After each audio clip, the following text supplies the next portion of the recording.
네, 안녕하십니까. 생리심리학 세 번째 시간입니다. 저희 일주일 동안 잘 지내셨어요? 그리고 지난 시간, 그 앞 시간 해서 저희 교재 부분 제가 이제 소개할 부분만 말씀드렸는데 그 부분 읽어보셨습니까? 예. 저희 교재가 있으니까 또 여러분들 이제 교재가 있는 게 또 공부하시기에 또 수월하다라고 그렇게 또 말씀들 하셔서 저희 교재를 이제 중심으로 해서 만나고 있는데 다른 부분들도 좀 틈나는 대로 읽으시면 더더욱 좋겠죠. 하지만 최소한 저희가 나눴던 부분은 읽어보시고 그것도 앞뒤로도 이렇게 잘 이해 안 되실 때는 앞뒤로 이렇게 문맥에 맞도록 좀 읽어보시길 바랍니다. 그래서 지난 앞 두 차시에 걸쳐서는 우리 마음과 뇌 또는 신체와 마음, 마음과 뇌, 마음과 신체 이렇게 순서가 맞겠죠? 짝이 맞겠죠?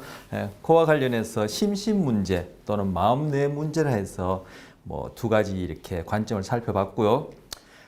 이후에 이것과 관련해서 말씀드릴 기회가 있을지 모르겠습니다만 이게 결국은 이 두 가지 살펴봤던 이런 관점들은 근본적으로는 이게 또 크게 다르지 않은 또 그런 어떤 관점이거든요. 현상이 되었던 어떤 대상이 되었던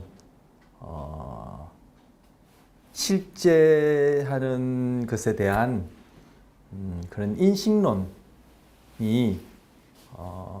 어떤 근대 유럽 소위 서양인들이 갖고 있는 그런 인식 방법이란 측면에서는 그 두 개가 결국 다르지 않아요. 근데 우리 동양의 그런 오래 전부터 내려오던 그런 인식론, 세상에 대한 거기에 인간도 포함되겠죠. 그런 존재에 대한 인식론은 또 이것하고는 또 근본적으로 또 좀 다른데 그런 것들 얘기할 기회가 있으면 좋겠어요. 근데 제가 지금 그런 것들 얘기할 기회가 있으면 좋겠다면서도 그와 관련해서 지금 선업 1, 2분 동안 이렇게 장황하게 말씀드렸는데 그 부분 또 얘기되어지면 재미가 있고 또 얘기하다 보니까 또 다른 얘기를 하게 되는데 최근에 뇌에 대한 이해 그것들 가지고 여러분 익히 많이 들어보셨겠지만 그리고 이슈가 되어지고 있는 인공지능 또 그 인공지능을 로봇에 접목시켜서 사람과 흡사한 그런 로봇에 대한 그런 개발과 관심이 많이 있는데 그런 것들 정말 사람이 가깝게 흉내 내는 데 있어서는 바로 우리 동양의 고대부터 내려오는 그러니까 한 지금 서기 2020년 아닙니까? 그 2500년 최소한 또는 그 이상 되어지는 그런 전통적인 동양의 그런 인식론 그리고 존재론에 관한 그런 입장 그런 것들이 실제 뇌의 그런 활동 방식하고 흡사하게 여겨지고 소위 양자역학이라 얘기하는 그런 물리학에서 바라보는 어떤 현상 어떤 물질 대상으로서의 대상, 현상이든 대상이든 실제하는 어떤 것에 대한 이제 인식론이 될 텐데 그런 것들하고도 이 동양의 그런 오래된 그런 철학 사상, 달리 얘기하면 형이상학적, 또 달리 얘기하면 인식론적 그런 입장하고 잘 맞아떨어지고 그러한 측면에서 인공지능 그리고 인공지능 로봇을 구현했을 때 그것이 더 사람의 그러한 소위 정신적인 기능 이것하고 소위 우리가 이 교재를 통해서 흔히 하는 말로 바꾸자면 마음의 작동 방식하고 정신적 기능이라 했는데 제가 또 마음의 작동 방식 크게 다르지 않고 대동소이하다 서로 바꿔가면서 쓸 수 있는 용어라 생각해서 제가 이제 마음의 작동 방식이라고 말씀드리는데 그것하고 더 흡사하게 구현해낼 수 있다, 만들어낼 수 있다라고 그렇게 여겨지고 있어요. 네, 지금 그래서 마음과 뇌, 마음과 신체, 그래서 심신 문제, 마음과 뇌 문제에 관한 두 가지 입장은 서양의 그런 전통적인 인식론에 따른 입장이기 때문에 그 두 개가 근본적으로는 다르지 않은 것이다 라고 제가 말씀드렸고, 동양의 그런 오래된 그런 철학적 인식론에서 보자면은 이거와 다른 얘기를 할 수 있는데, 근본적으로 다른 얘기를 할 수 있는데, 그러한 견해들이 바로 현재 인공지능 로봇, 여러분 알파고 아시죠? 이세돌 그분 기사, 그분과 그 바둑을 떴던 알파고 같은 그러한 인공지능들이 구현되는 방식들이 그 동양 철학에서 바라보는 어떤 그런 인식론하고도 밀접하고, 그리고 그것이 실제 뇌의 활동이나 그 구조적인 그러한 조직화된 방식하고도 더 근접하다, 뭐 이런 얘기를 조금 전에 이제 하게 된 겁니다. 네. 자, 그리고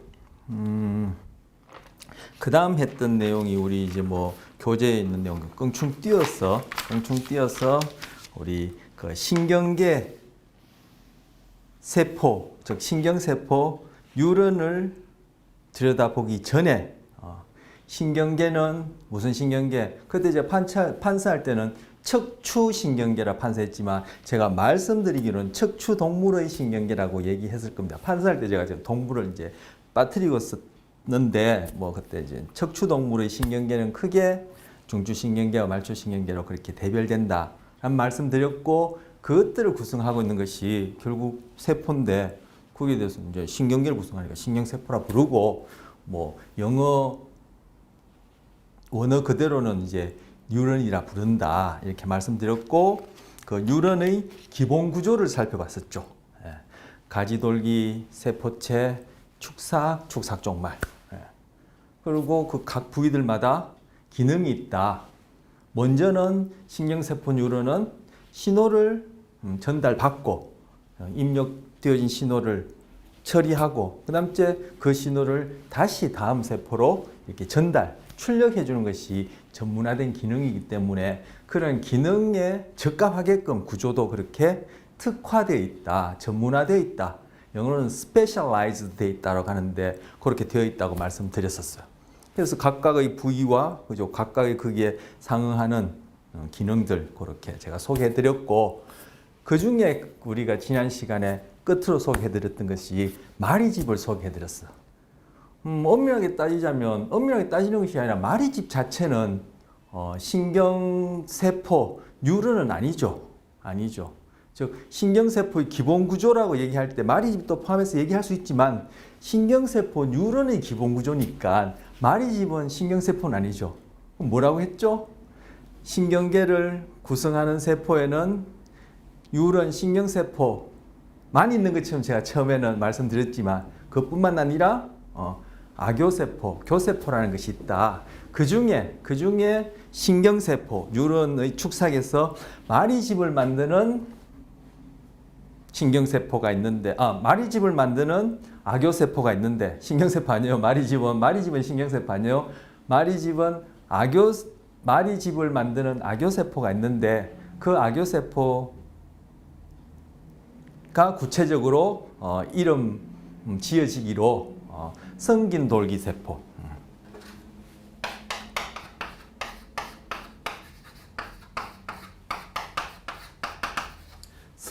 돌기, 가지돌기, 축삭돌기 할 때 그 돌기예요. 돌기가 몇 개 없다, 성기다, 그렇게 얘기해요. 성긴돌기세포. 그런 뜻이에요. 제가 배울 때니까 한자말로 또 핍돌기세포 이렇게 배웠었어요. 핍돌기세포. 뭐 결핍되어 있다 이런 뜻이죠. 또는 여기 성긴돌기세포, 핍돌기세포. 그럼 제가 여기 핍을 여기다 써놓을까요? 그리고 요 사이에, 그죠? 아교세포, 성긴돌기 아교세포, 핍돌기 아교세포 이렇게 불러도 되고, 또 아자를 생략해서 성긴돌기 교세포, 핍돌기 교세포 이렇게 불러도 돼요. 이게 너무 번역상의 이제 차이인데 아니면 그죠? 그래서 핍돌기 세포 그냥 세포를 부르든가 아니면 성긴돌기 세포 이렇게 부르든가 부르시면 돼요. 이 결국 다 이거 뭐다? 악교세포에 해당한다. 악교세포다 아자를 생략하고 교세포라 이렇게 부르기도 해요. 그리고 또 슈반 세포. 슈반 세포 요 사이에도 슈반 뭐 악교세포, 슈반 교세포 이렇게 부를 수 있겠죠. 근데 슈반 세포 같은 경우는 여기에다가 중간에 악교세포라든지 또는 교세포라고 이렇게 넣어서 부르는 건 제가 아직 보진 못했어요. 번역할 때. 그래서 슈반 세포라고 부르는데 이 슈반은 이제 이걸 처음 발견한 분의 이름을 따서 붙인 거다 해서 슈반 세포라고 불러요. 이 둘 다 뭐요? 악교세포에 해당한다. 악교세포의 종류가 몇 가지 있어. 우리 교재에 그때 같이 제가 교재 이렇게 들어서 보여드리면서 그죠? 그 마리집에 해당하는 그 그림 이렇게 손가락으로 가르쳐 드렸죠. 가르쳤죠. 제가 가르쳤죠.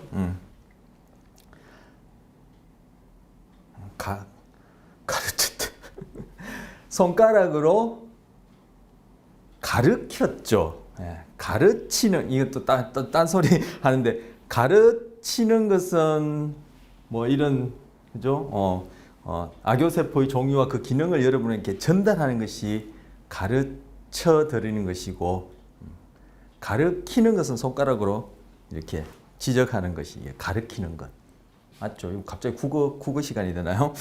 가르치다, 손가락 가르치다. 예, 어쨌든 또 쓸데없는 소리를 하게 됐는데 26쪽에 저희 교재 26쪽에 그림 1.9에 보시면 그죠? 거의 몇 종류의 악교세포들이 소개되고 있어요. 그 중에 제가 지난 시간에 앞선 시간에 마리집과 관련된 악교세포를 손가락으로 가르쳐 드렸죠. 그래서 바로 지금 마리집을 만드는 악교세포는 성긴돌기세포와 슈반세포가 있다. 지난 시간에 그렇게 말씀드렸습니다. 그래서 이 신경세포 뉴런은 가지돌기 그리고 세포체, 축삭종말 이렇게 기본적으로 크게 나눌 수 있는데 달리하면 구성되어 있는데 이 가지돌기를 통해서 신호가 입력되어지고 그것이 세포체에서 처리된 다음에 축삭을 통해서 쭉 신호가 전달되어서 축삭 종말을 통해서 다음 세포로 출력이 되어진단 말이에요.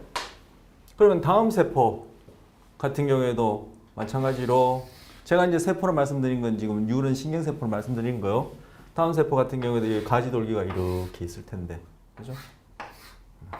이쪽으로 이렇게 그려볼까요? 있을 텐데 바로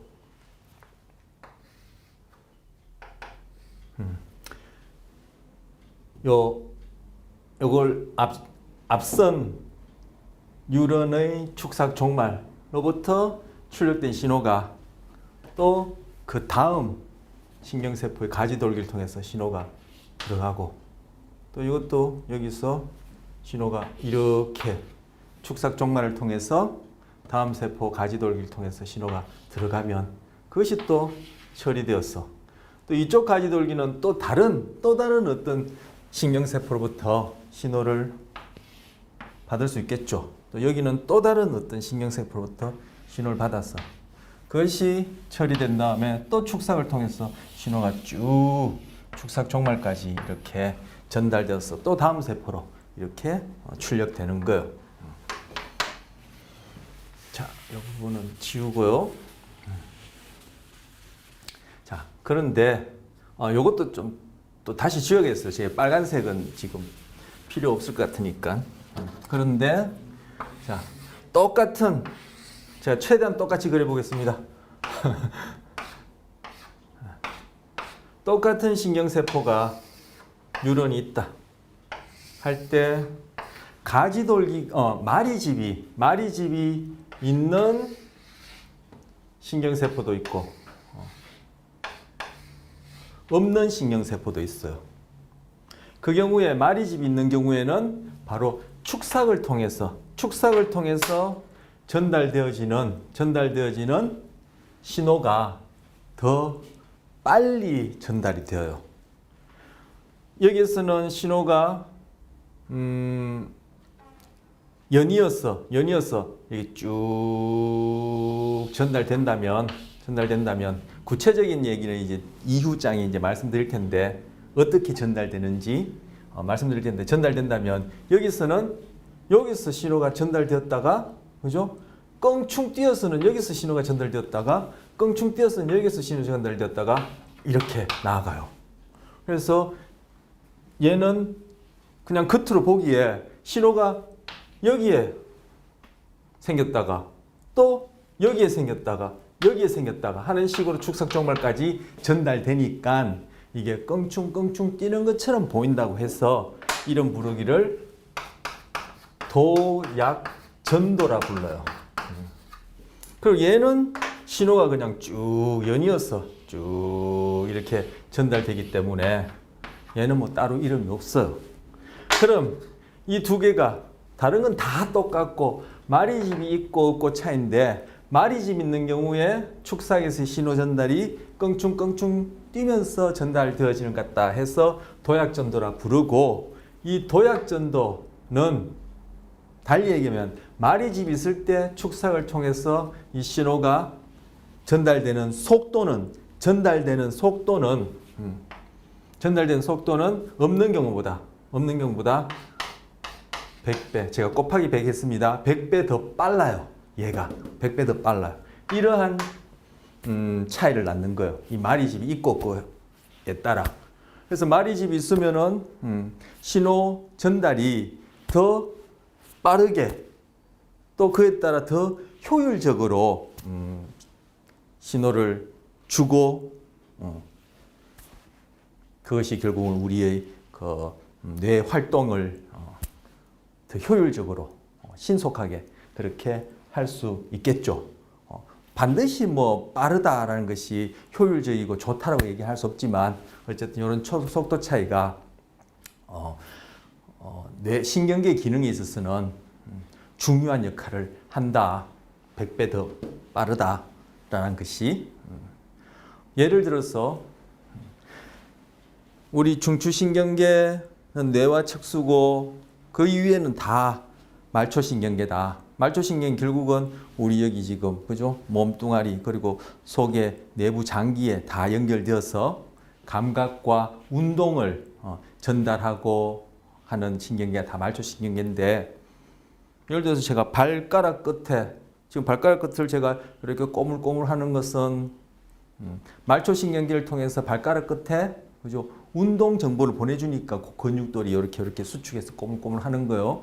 그리고 제가 지금 발가락 끝을 이렇게 움직이면 발가락 끝에서 신발 안에서 이렇게 감촉이 느껴지겠죠. 그럼 발가락 끝에까지 연결되어 있는 말초신경 중에 감각 정보, 그죠? 발가락 끝에서 느껴지는 감각 정보를 전달하는 그 말초신경을 통해서 금방 말씀드린 이런 신호가 쭉 어디 중추신경까지 척수 그리고 뇌까지 전달되어서 제가 발가락 끝에 감각을 느끼는 거예요. 그런데 자 척수나 뇌까지 연결되어 있는 이 말초신경, 즉 운동과 감각 정보를 전달하는 말초신경에 마리집이 없다라고 하면 저는 뭐 발가락 끝에서 지금 뭐 중추신경의 척수까지 한 1m 조금 넘을까요? 하지만 기린이다 같은 경우에는 그게 제가 기린이 실제 그게 길이가 얼마 되는지 모르겠지만 그죠? 1m 훨씬 넘겠죠. 2m도 될 것 같은데 그런 발가락 끝에 예를 들어서 불덩어리가 떨어졌다 아니면 모르고 불덩어리를 밟았다 하게 되면은 그 발굽이 있지만 어쨌든 발 부위에서 그죠? 뜨겁다라는 통증과 관련된 감각 정보가 쭉 전달되겠죠. 그래서 중추신경계 이 경우에는 이제 척수까지 전달된단 말이에요. 그런 다음에 그 감각 정보가 그죠? 운동 정보를 즉 운동 신호를 내보내는 뉴런하고 또 연결되어서 그 운동 신호 즉 운동과 관련된 정보가 말초신경계 중에 운동 신호를 내보내는 그런 뉴런을 통해서 금방 말씀드린 대로 이렇게 쭉 축삭을 따가 신호가 발가락 끝까지 가서 발가락 끝에 있는 또는 무릎에 있는 발목에 있는 그러한 근육들을 탁 수축시켜서 발 딱 떼든 식으로 움직이게 한단 말이에요. 그런데 거기에 1m 이상 되는 기린이 그 감각과 운동을 전달하는 뉴런의 축삭에 마리집이 없다면은 제가 좀 과장해서 얘기하자면 모르고 뜨거운 불덩어리를 밟았단 말이야. 그러면은 그 신호가 100배 더 느리게 쭉 올라온다 생각해 봅시다. 그런 다음에 그것이 운동 신호를 전달하는 말초신경, 즉 뉴런의 축삭을 따라 또 100배 더 느리게 쭉 전달되어서 그제서야 무릎을 굽히든지 발목을 굽히든지 해서 발을 떡 뗀다 하면은 그게 있고 없고 사이에 100배 차이가 몇 초 차이가 날지 최종적으로 몇 초의 차이를 만들어낼지 아니면 뭐 1초 미만의 차이를 만들어낼지 모르겠지만 그러한 100배 더 느리게 100배 더 느리게 감각되어지고 운동 신호가 나아가는 것이 결국은 뭐요? 그 동물의 생존에 즉 자기 몸을 보호하는데 그만큼 불리해지는 거예요. 즉 비효율적이 되는 거예요. 자기 개체가 생존하는데 비효율적인 그러한 결과를 낳게 되는 거예요. 마리집이 있고 없고 사이에. 저 같은 경우에도 1m밖에 안 되지만 그죠? 금방 말씀드린 그러와 마찬가지 그런 경우에 이것이 마리집이 있고 없고 차이가 100배 더 신호 전달을 느리게 한다면은 그것이 미묘한 차이지만 나라는 하나의 개체가 한 개인이 생존하는 데는 비효율적인 부적응적인 그런 결과를 낳게 돼요. 그래서 거리가 먼 이런 경우에는 마리집이 있는 것이 굉장히 중요하고 효율적으로 감각과 운동 정보를 처리할 수 있는 그러한 조건이 되는 거예요. 그리고 뇌 안에서도 그죠? 아주 작은 부위, 뇌 같은 경우에 뇌가 아니라 뇌 같은 경우에 가로 세로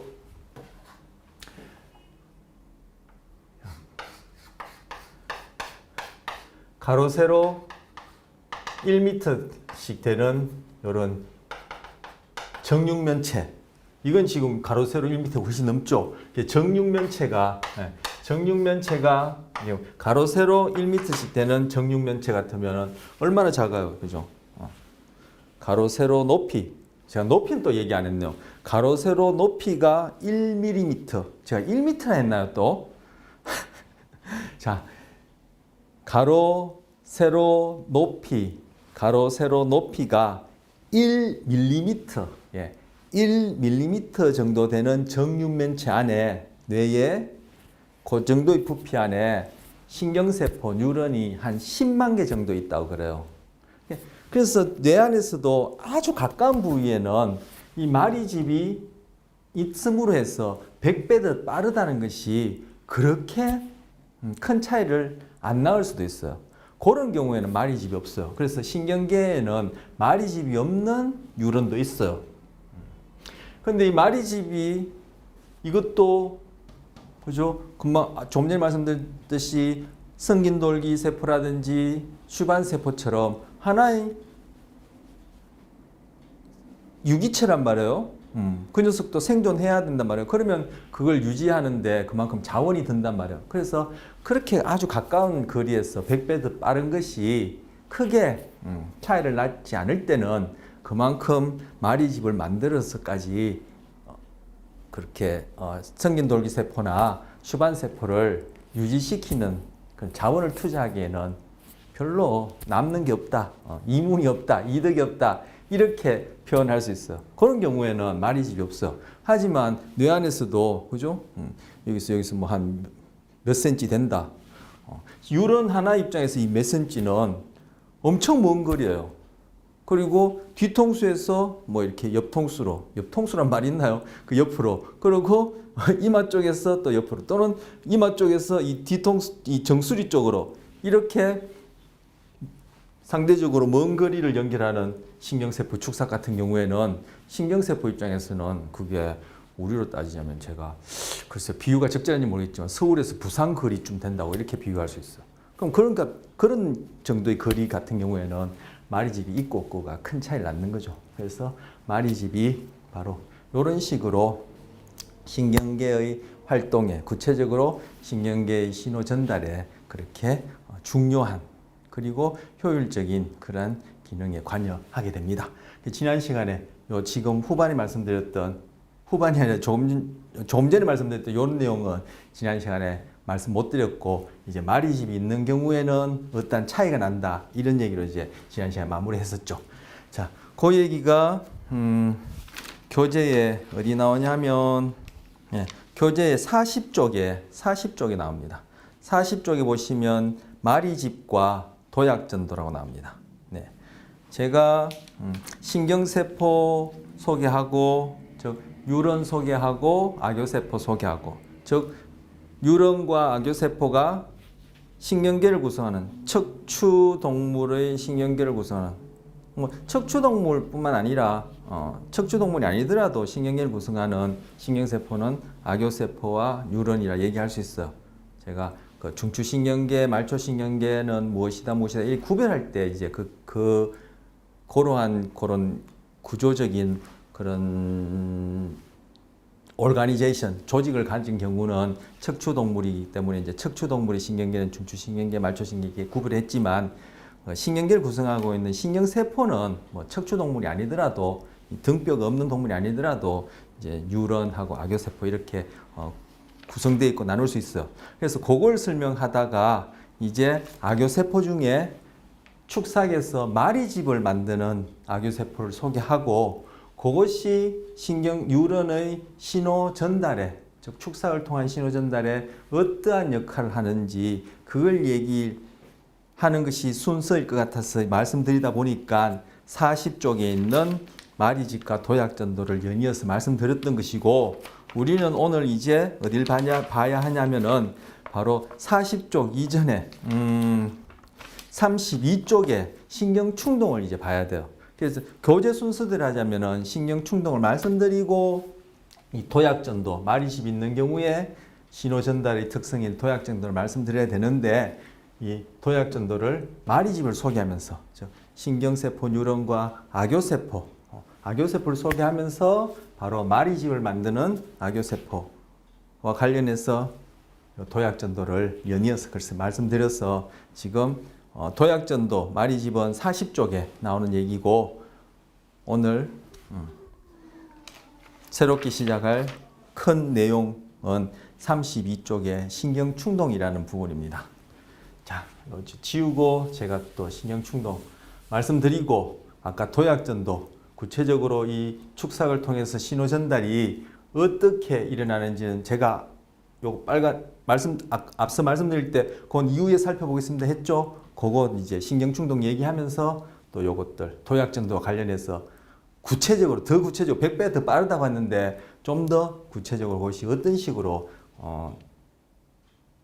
그렇게 100배 더 빠르고 또는 100배 더 느린 그런 차이가 나타나는지 이제 간단하게 좀 더 구체적으로 간단하게가 아니라 좀 더 구체적으로 살펴보도록 하겠습니다.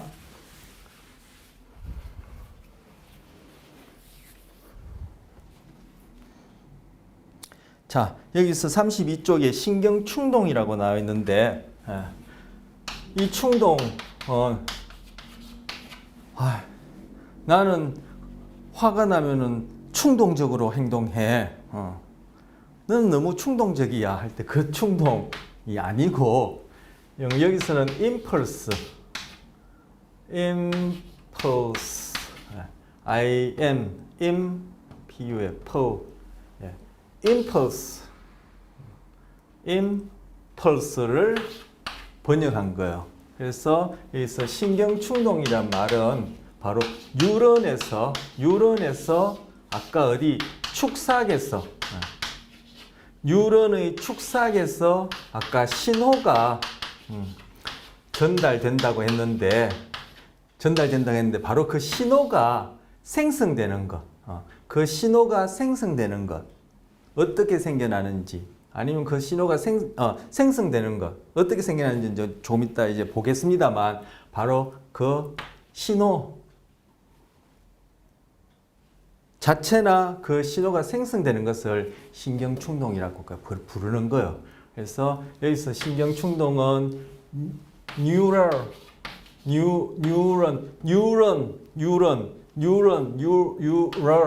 그러면 신경충동 뉴럴 임펄스를 번역한 거예요. 그래서 뉴럴 임펄스에 해당하는 이 신경충동은 곧 뉴런의 축삭에서 일어나는 뉴런의 축삭에서 신호가 전달된다 했죠. 그 뉴런의 축삭에서 일어나는 바로 그 신호를 바로 신경충동이라고 얘기를 합니다. 그것이 어떻게 생성되는지는 조금 이따 이제 본다고 말씀드렸죠. 제가 자꾸 치우려고 했어. 자, 그래서 신경충동 보겠습니다. 자, 33쪽에 보시면 32쪽, 33쪽에 해당하는 내용이네요. 자, 이건 좀 치워야 되겠어요. 신경세포, 가지돌기 있고 세포체 있고 축삭 있고 축삭종말 있다 그랬죠. 지금 이거 가지돌기, 세포체, 축삭종말 부분을 길이 방향으로 딱 단면을 낸 거다 생각합시다. 그렇게 보이나요? 자, 또 그림이 제 마음에 안 드는데, 자, 뭐 이렇게 다시 그래도 그게 그거네요. 제가 아까 세포체, 가지돌기, 축삭종말 이렇게 그렸는데 이걸 길이 방향으로 탁 단면을 냈다고 했을 때 이것이 지금 가지돌기, 그죠? 그리고 이 부분이 세포체, 그리고 이게 축삭, 그리고 여기가 이제 축삭종말 이렇게. 지금 여기서 마리집은 이제 생략했습니다. 물론 이 가지돌기가 이 그림에서처럼 그리고 이 그림에서처럼 이렇게 단순하지 않아요. 정말 복잡하게 그렇게 가지들이 이렇게 쭉 펼쳐져 있어요. 그리고 이 축삭종말도 이 그림처럼 이렇게 두 갈래로만 되어 있지 않고 이것도 여기저기 열기설기 쭉 이렇게 복잡하게 펼쳐져 있어요. 그래서 아주 단순하게 그렇게 그렸습니다. 물론 뭐 제가 소개해드릴 그런 기능들은 뭐 단순하든 복잡하든 공이 똑같이 작용하는 것이고요. 그런데 이 신경세포 바깥에는 나트륨이 많아요. 그리고 신경세포 안에는 칼륨이 많아요. 물론 바깥에도 칼륨이 있어요. 근데 상대적으로 안쪽이 칼륨이 훨씬 더 많아요. 그리고 안쪽에도 나트륨이 있어요. 하지만 상대적으로 바깥에 나트륨이 많아요. 그래서 제가 그냥 많은 쪽만 이렇게 대표적으로 썼어요. 이것 이외에도 다른 것들이 있어요. 뭐가 있는지는 이후에 필요하면 얘기를 하고 생략하겠습니다. 그것도 얘기하면 또 제가 또 말이 또 길어질 것 같아서. 그런데 이 녀석들이 그죠? 이온 형태로 있기 때문에 이 녀석들이 정기적인 성질을 띠고 있어요. 그래서 바깥에 많은 이 나트륨은 플러스 이온, 플러스의 정기적 형태를 띈 이온이고 칼륨도 마찬가지로 플러스 정기적 형태를 띠고 있는 이온이에요. 그런데 이 신경세포가 신호를 전달하거나 신호를 다른 세포로부터 전달받지 않은 상태에서는, 즉 아무것도 하지 않은 상태에서는 이 안쪽이 세포 안쪽이 마이너스 70mV 정도의 전기값을 가져요. 바깥에 비해서 신경세포 안쪽이 마이너스 70mV 정도 상태에서 조용히 이렇게 있어요. 즉 신호를 전달받거나 신호를 처리해서 축삭을 통해서 신호를 보내지 않은 상태에서는, 그래서 이 마이너스 70mV인 이 상태를 안정전이, 여기다 적을까요? 안정전이라고 그래요. 그래서 여기 32쪽에 보시면 그 오른편 우리 교재가 한 페이지가 이렇게 두 칼럼으로 돼 있죠. 그래서 32쪽에 오른편 칼럼 아래쪽에 보시면, 아래쪽 한 3분의 1쯤 보시면 뉴런의 안정전이라 했죠. 그 안정전이 이거예요.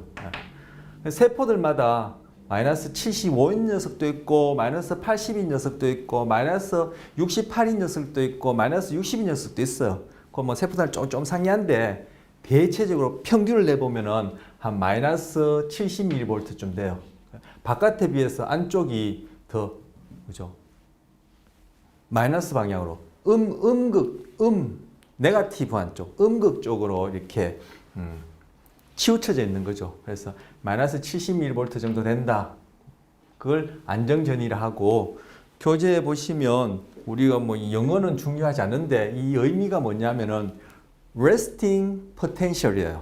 그 rest, 우리 리조트 있죠. 리조트, 휴양지. 그 단어와 같은 의원의 단어예요. rest, 푹 쉬는 거예요.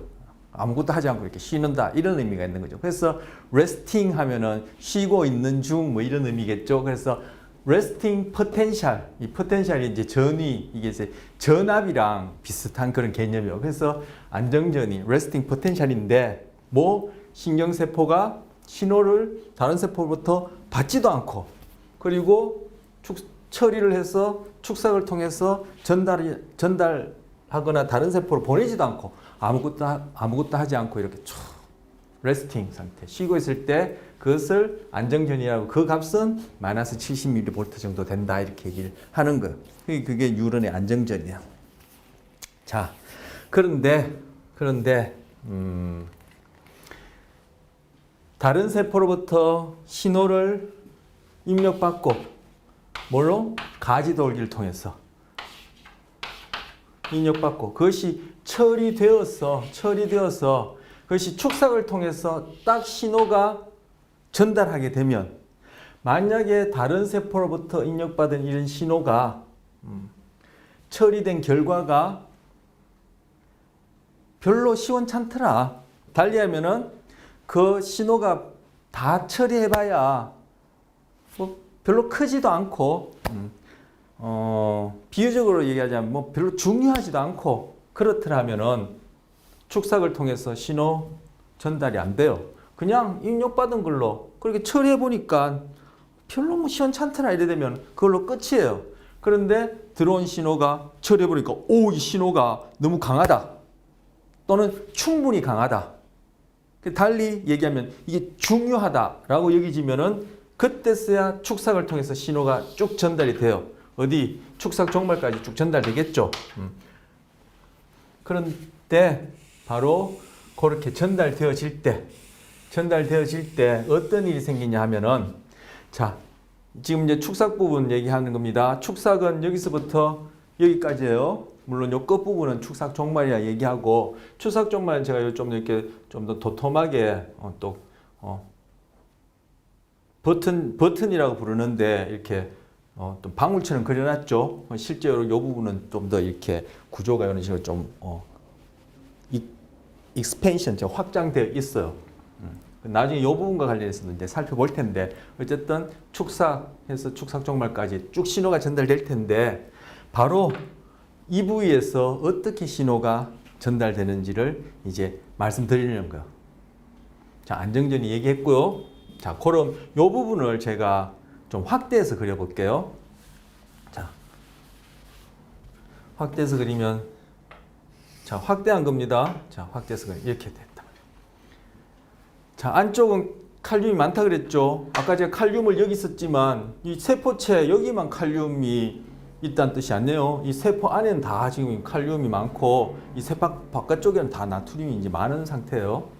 그런데 세포체에서 입력받은 신호들을 처리해 보니까 이것이 충분히 강하다. 그리고 중요하다라고 여기지면은 축삭을 통해서 신호를 전달할 텐데 그때 축삭에서 딱 신호가 발생하기 시작하면 즉 아까 말씀드린 신경충동이라고 부르는 것. 이 신경충동이라는 용어는 그냥 일반적으로 부르는 이름이에요.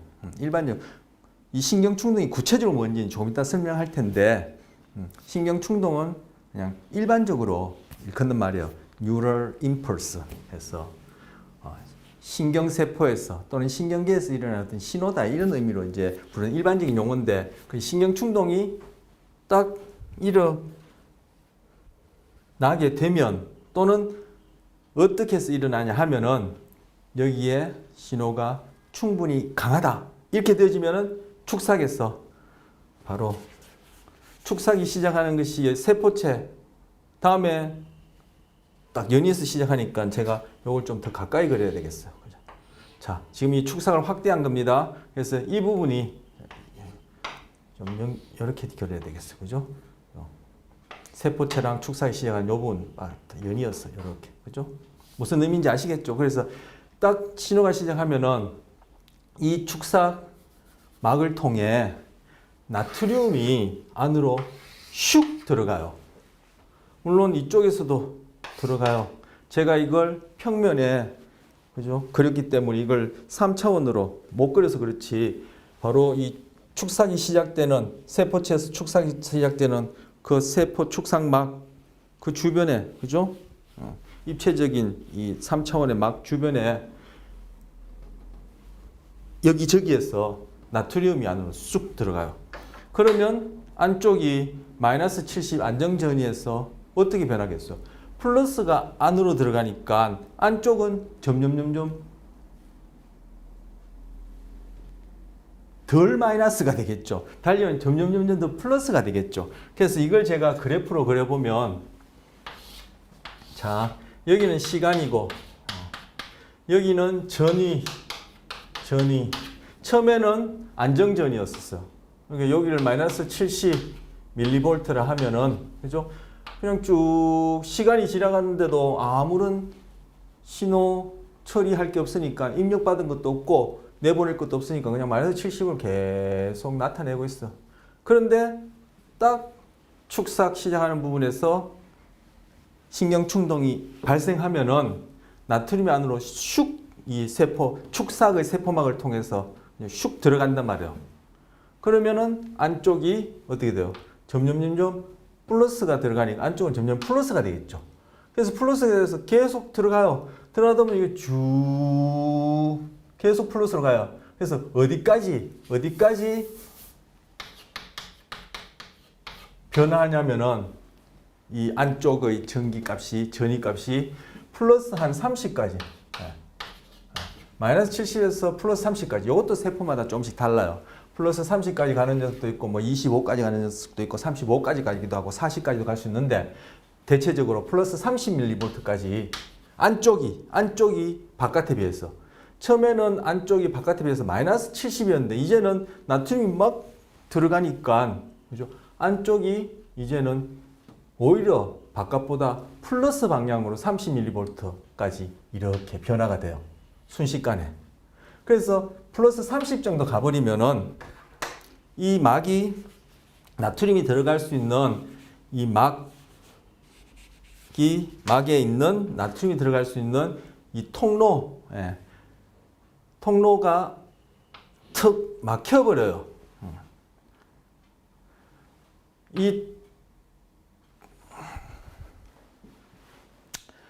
제가 뭐 좀 전문적인 용어를 하나 소개할까 싶어서 지금 망설이는데, 그것도 다음에 필요할 때 얘기하고, 자, 축삭의 세포막을 통해서 나트륨이 들어간다 했었어.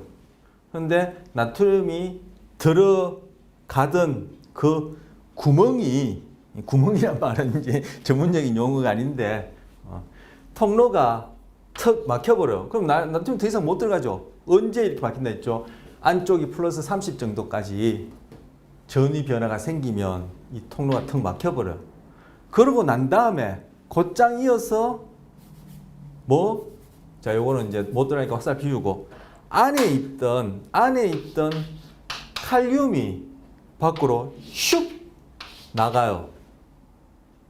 플러스 30 정도 안쪽이 전이 변화가 생기면. 전이란 말로 지울게요. 뭐 글자 많으면 복잡하고 헷갈리니까 보기 불편하니까. 안쪽 전이가 바깥에 비해서 플러스 30까지 변하면은 그때 쓰는 또는 그제 써야 아니면 그때쯤 되면은 안쪽에 있는 칼륨이 이 축삭에 있는 세포막을 통해서 밖으로 막 빠져나가요. 뭘 통해서? 세포막에 있는 구멍을 통해서. 근데 이 구멍이라는 말은 전문적인 용어가 아니라 여러분한테 쉽게 좀 전달하려고 제가 평범한 말을 써서 구멍이라 얘기하고 통로라 그러는데 그냥 통로라 하지 않고 이것도 이름이 있어. 근데 그거는 뭐 이후에 필요할 때 말씀드린다고 아까 말씀드렸고, 그래서 이 통로, 구멍, 통로를 통해서 빠져나가요.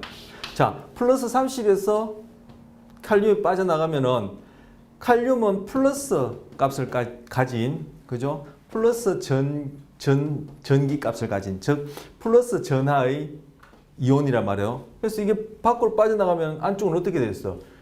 플러스가 밖으로 빠져나가니까 점점 마이너스가 되죠. 그럼 이어서 점점 마이너스. 시간이 쭉 흘러가는 거예요. 흘러가니 점점 칼륨이 계속 빠져나가니까 점점 마이너스로 와서는 나중에 어디 마이너스 70이라는 안정전이 부위까지 오면은 그때 갔으면 또 이 칼륨이 빠져나가던 뭐 이제 구멍이라 하지 말고 통로가 턱 막혀버려요.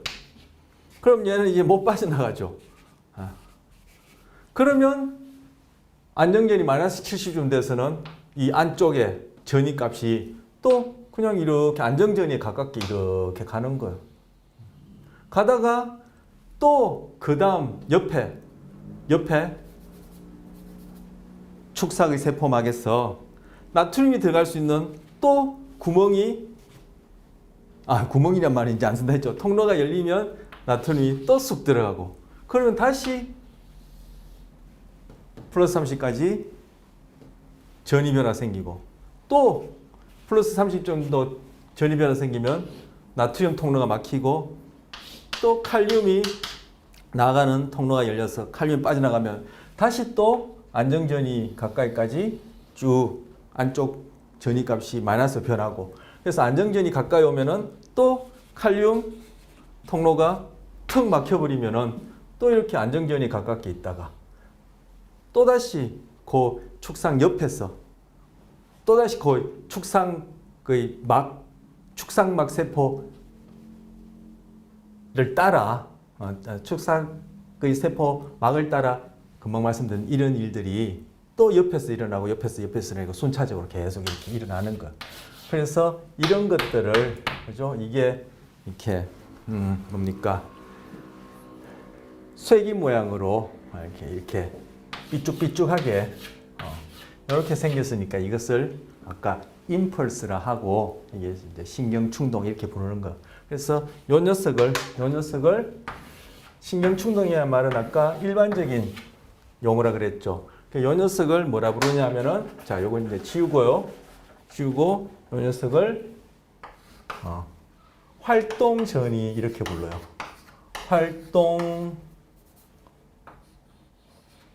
활동전이 이렇게 불러요.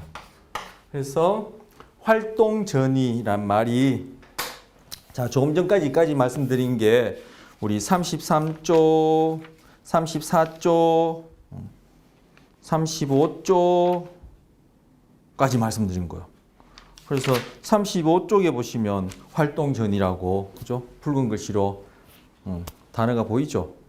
그리고 활동전이 그 붉은 글씨 제목 아래 첫 줄에 보시면 푸른 글씨로 활동전이하고 괄호 안에 뭐라 했어요? 액션 포텐셜. 액션이 뭐요? 활동하다, 반응, 작동, 작용 이런 뜻이잖아요. 그래서 액션 포텐셜을 우리 번역하기를 활동전이라 번역했어. 그래서 바로 이러한 활동전이가, 자, 이제 요거 지우고요. 자, 확대한 것 다시 이제 원래대로 제가 그리면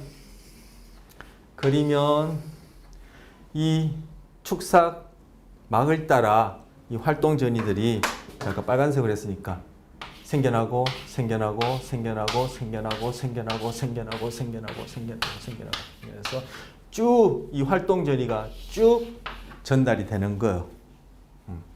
이런 식으로 신호가 축삭 종말까지 도달하고 또 그 다음 세포에 또 신호가 전달되어지고 이런 과정들이 계속 반복해서 일어나는 거예요. 자, 제가 빠뜨린 부분이 있거나 아니면 좀 추가할 부분이 있는지 보겠습니다. 자, 제가 생략한 내용이 중요하지 않은 내용은 아닌데 그것까지 지금 이 시간에 소개하기에는 좀 무리가 있을 것 같아서 이 부분은 생략하고 이것도 이후에 다루는 주제와 관련해서 필요할 때 그때 하는 게 좋을 것 같아요. 그래서 여기 35쪽 활동전이 얘기했고요. 여러분이 교재 쭉 읽어보시면 제가 빠뜨린 내용 중에도 여러분이 흥미를 가질 수 있고 참 중요한 내용인데 싶을 만한 것들이 종종 있어요. 있는데 금방 말씀드렸듯이 제가 지금 이렇게 온라인상으로 다 다루기에는 비효율적인 것 같아서 생략하고 뭐 늘 그런 식으로 제가 말씀드렸지만 이후에 다룬 주제와 관련해서 내용 관련해서 이 부분은 소개해야 되겠다 싶을 때는 가장 지금 기본적인 거 꼭 필요한 거 말씀드렸으니까 여기에 덧붙여서 그 내용을 이렇게 소개하는 게 좋겠다 싶은 생각이 들어요. 물론 여러분 읽어보시고 질문 있으면 우리 온라인상에 이렇게 서로 이렇게 질문하고 대답할 수 있는 그죠? 소통할 수 있는 채널이 있지 않습니까? 그걸 통해서 하시길 바랍니다. 자, 언제든지 질문 이제 환영합니다. 우리 직접 만나 뵈서 하면은 여러분이 질문 제가 설명드리고 질문하고 그에 대해서 여러분이 답하시는 것이 저한테는 또 다음 얘기를 할 수 있는 또는 여러분이 질문하시는 것이 그 다음 얘기를 할 수 있는 이런 식으로 서로 상호 작용하면서 쭉쭉쭉쭉 얘기가 이렇게 이어지기도 하고 그렇게 되면은 이 내용 전달이가 좀 더 효율적이지 않을까 그래서 욕심을 내는데 우리 지금 그런 상황이 아니니까 지금 여러분이 질문을 온라인 상에 우리 갖고 있는 채널을 통해서 그렇게 하시면 그러한 효과를 그죠? 그나마 이렇게 낼 수 있을 것 같습니다. 그래서 그렇게 질문하시고요. 자, 그래서 35째 활동 전이까지 한 거예요. 자, 그래서 37쪽 우리 37쪽 얘기 그리고 38쪽 얘기가 뭐냐면은 39쪽까지예요. 이 얘기가 뭐냐면 제가 아까 나트륨이 들어가고 칼륨이 나오는 얘기를 여기서 더 상세하게 자세하게 지금 하고 있는 거예요. 자,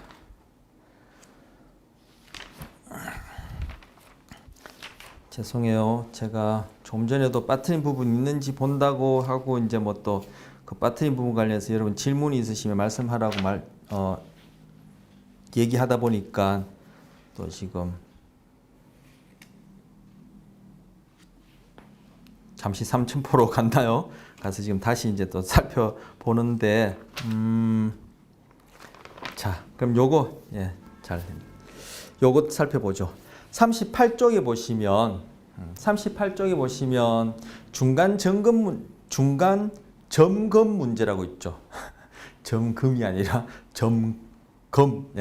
38쪽에 중간 점검 문제라고 있는데, 그죠? 오른쪽 칼럼에 바로 위에 보시면 그 새로 시작하는 단락에 찾으셨어요? 38쪽에 오른쪽 칼럼에 중간 점검 문제 그 위에 문단에 보시면 활동 전이에는 이렇게 시작하는 말이 있죠.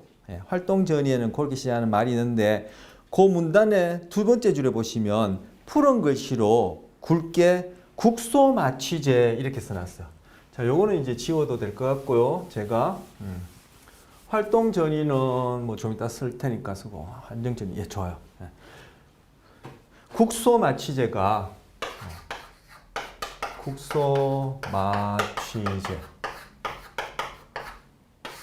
여러분 치과 가시면 잇몸에다가 이렇게 쏘고 뭐 이렇게 이치를 하죠.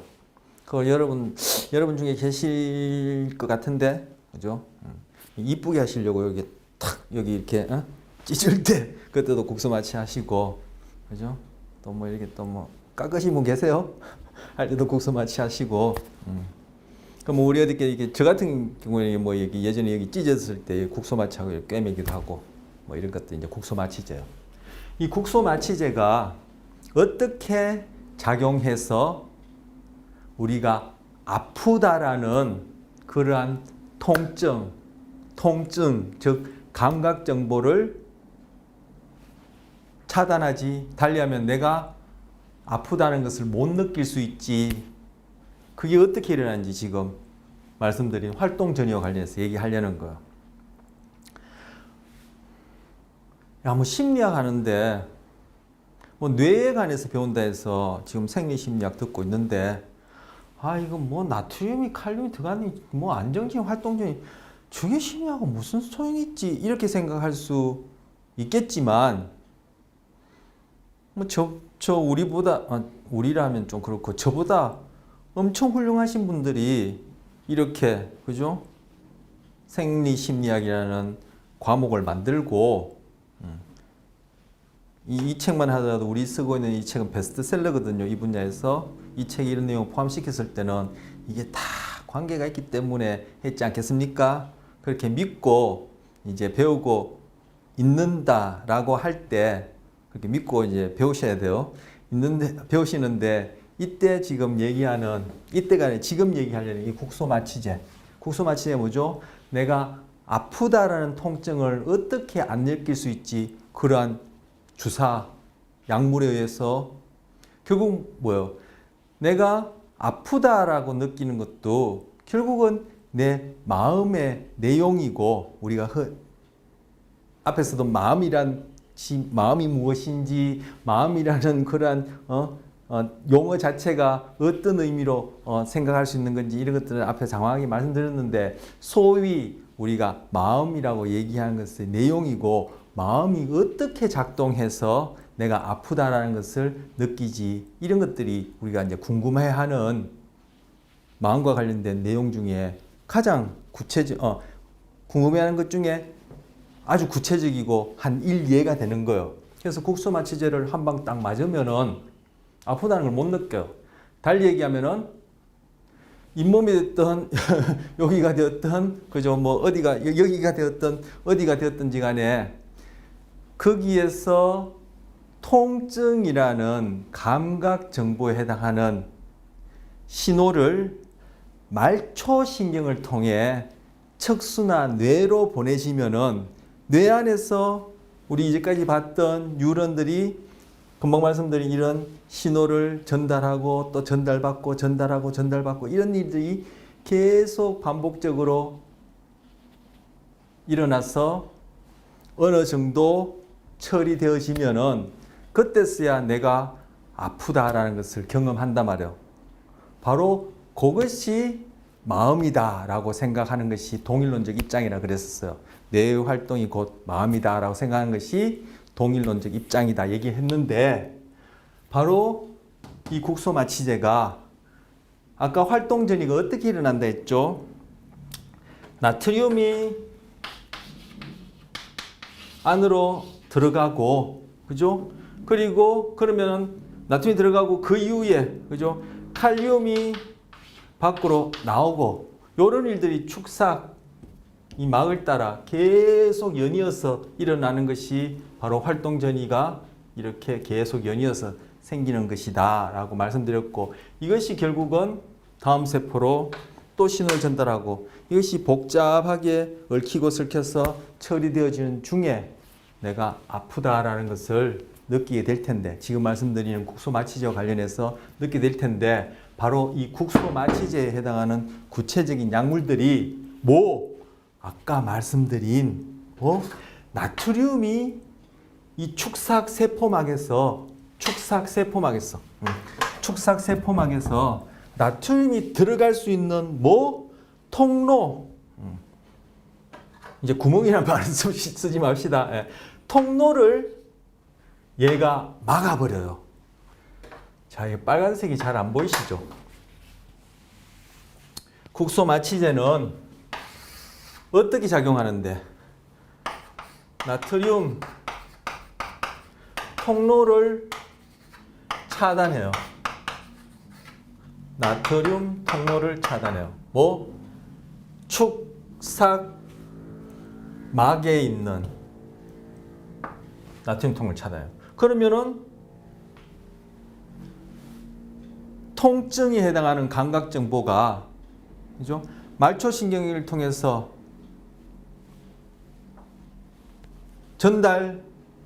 전달되려고 하더라도 하더라도 축삭에서 나트륨 통로가 국소 마취제에서 턱 막혀버렸으니까 활동 전이가 일어날 수가 없죠. 활동 전이가 일어날 수가 없죠. 그러면은 여기 아무리 뭐 찌르고 찢고 깨물고 하더라도 말초신경계의 감각 정보를 전달하는 뉴런의 축삭에서 바로 통증이라고 우리가 이름 붙이고 경험하는 그런 것들을 가능하게 하는 활동 전이가 못 일어나니까, 왜? 국소 마취제를 이름 부른 그런 약물들이 갖고 있는 그 화학적인 분자가 바로 세포막에 있는 나트륨 통로를 차단해 버리니까 결국은 이것이 중추신경계로, 즉 척수로 뇌로 전달되어서 처리되어 주는 중에 우리는 아프다라는 그런 경험을 하게 되는데 그런 일이 발생하지 않는 거예요. 바로 마음이 어떻게 작동하는지, 또는 마음이라는 내용이 무엇과 관련되는지 국소 마취제라는 것과 연결해서 바로 활동 전이 발생에 있어서 나트륨 통로 차단이 바로 그러한 경험이 일어나는 것에 중요한 역할을 한다. 바로 활동 전이가 일어나느냐 안 일어나느냐가 바로 우리가 지금 국소 마취제와 관련해서는 아프다, 아프지 않다라는 것과 관련된 뭐요? 이거 물질 작용이죠. 물리적 현상이란 말이에요. 이런 측면에서 동일론적 입장에서는 바로 이러한 물리적 현상, 물질 작용이 바로 이 경우에 내가 아프다라는 그런 마음의 내용을 경험하게 되고, 그것이 어떻게 작동하느냐, 이것들이 활동 전이가 다음 세포에 또 신호를 전달하고 또 전달을 해서 뇌에, 그죠? 통증 처리를 담당하는 그 부위에서 일정 수준의 처리가 일어나면은 그것을 경험하게 된다. 마음은 그런 식으로 작동한다라고 그렇게 설명할 수 있는 부분이 되는 겁니다. 자, 물질 아주 이보다 더 상세하게 미시적으로도 더 많이 얘기할 수 있겠지만 이만큼만 하더라도 이거는, 그죠? 꽤 미시적인 수준에서 보는 거예요. 그래서 활동 전이가 일어난 중에 나트륨 통로가 막히면, 그죠? 그 신경세포가 전달하는 신호가 발생되지 않기 때문에 이 경우에는 바로 뭐 통증에 관련된 정보가 중추신경계로 전달되지 않기 때문에 우리는 아프다라는 것을, 즉 아프다라는 그런 심리적 경험을 못하게 된다. 이렇게 연결시켜서 신경계의 활동, 뇌의 활동과 마음을 함께 그 관계를 생각해 볼 수 있는 겁니다. 자, 활동 전이의 전파, 요번 관 39쪽도 이미 얘기한 거예요. 자, 그리고 이제 40쪽에 보시면 아까 오늘 수업 초반에 말씀드렸던 마리집과 도약 전도가 나와요. 그래서 여기 그림 보시면, 자, 요건 이제 치우고, 국소 마취 주고, 활동 전이도 이제 뭐 치우고, 자, 이것도 좀 치우고요.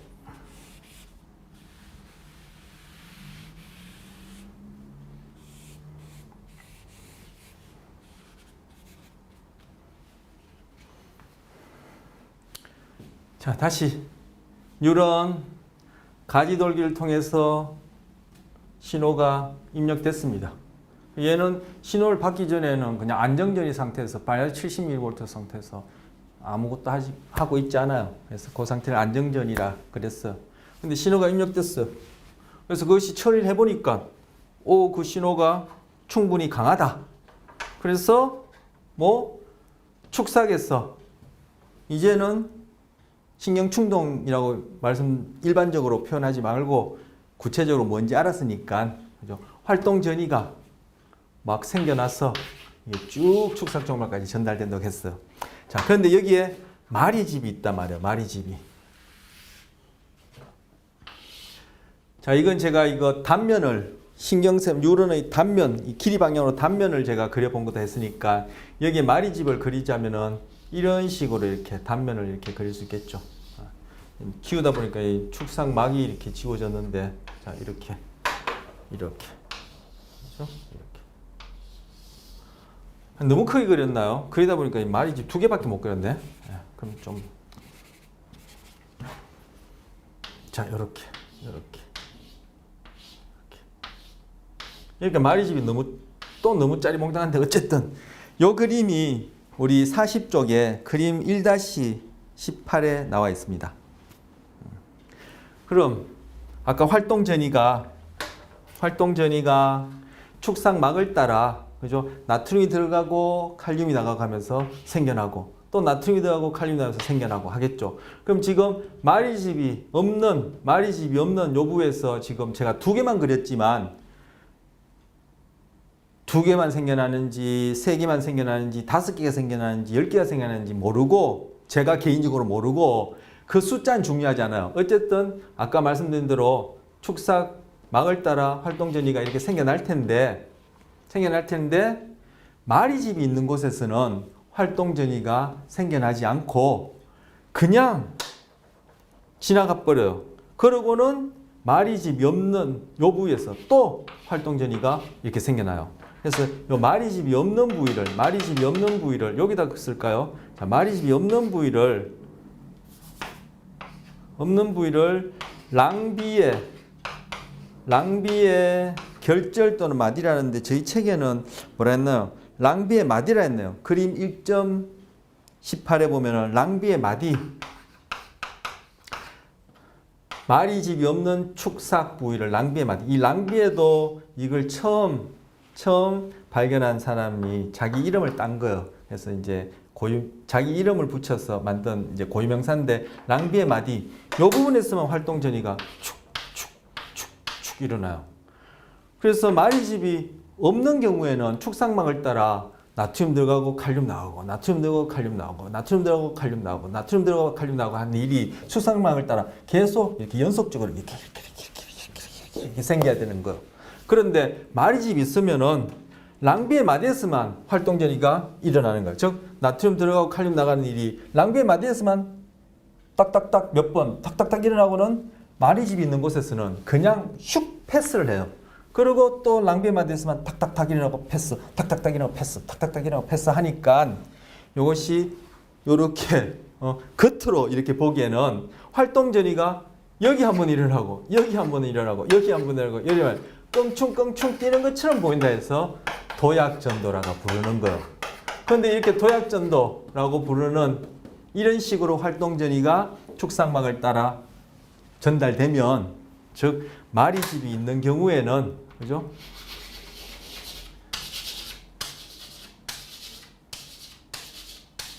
마리집이 있는 경우에는 마리집이 없는 경우보다 100배 더 빠르다라고 아까 말씀드렸던 거예요. 100배 더 빠를 때 어떤 효율성과 중요성이 있는지는 아까 기린 얘기도 하고 저희 경우에 빗대어서도 얘기했죠. 네, 그렇게 됩니다.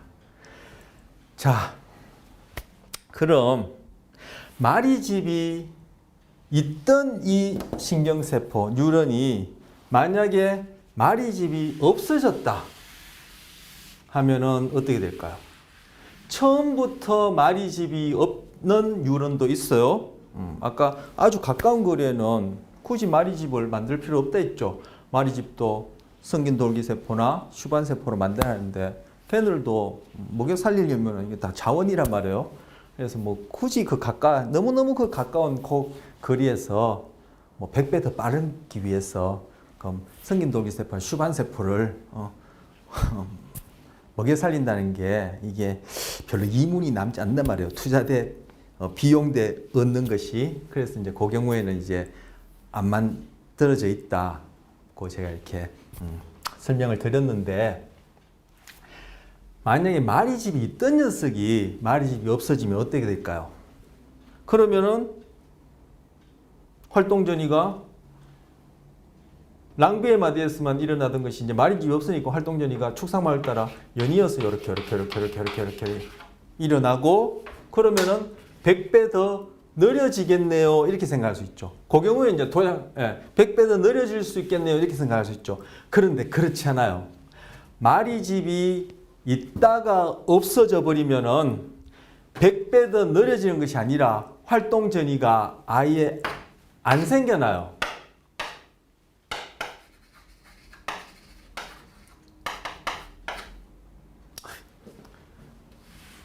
글자를 잘 써야 되는데. 활동 전이가 아예 안 생겨나요. 그러면은 축삭에서 활동 전이가 생겨나지 않으면은 얘는 이 축삭이 기능을 하지 못하니까 결국 그에 따라 이 축삭은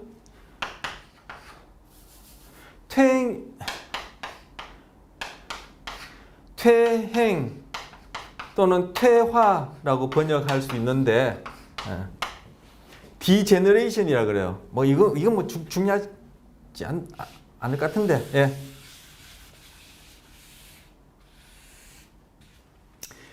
디제너레이션, 뭐 영어는 중요하잖아요. 그래서 퇴행이 일어나가지고 결국은 이 축삭이 망가지고, 축삭이 망가지면 결국 이 세포체도 망가져서 세포가 죽어버리게 돼요. 그런데 어떤 경우에 이러한 마리집이 망가지냐 하면은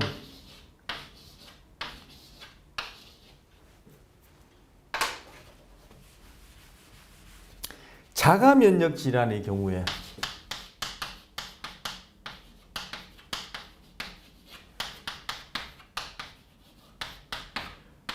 요즘 바이러스 때문에 우리도 이렇게 만나고 있지 않습니까, 여러분이랑? 바로 이 면역계가 바이러스랑 잘 싸워야지만이 우리가 이렇게 건강하게 생존할 수 있는데, 이 면역계가 너무 힘이 없어도, 그죠?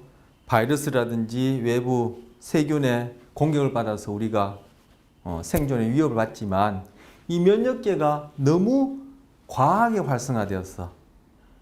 그죠? 너무 과하게 활동하면은 내 몸을 구성하고 있는 이러한 세포들도 외부의 적으로 여겨가지고 공격할 수 있어요.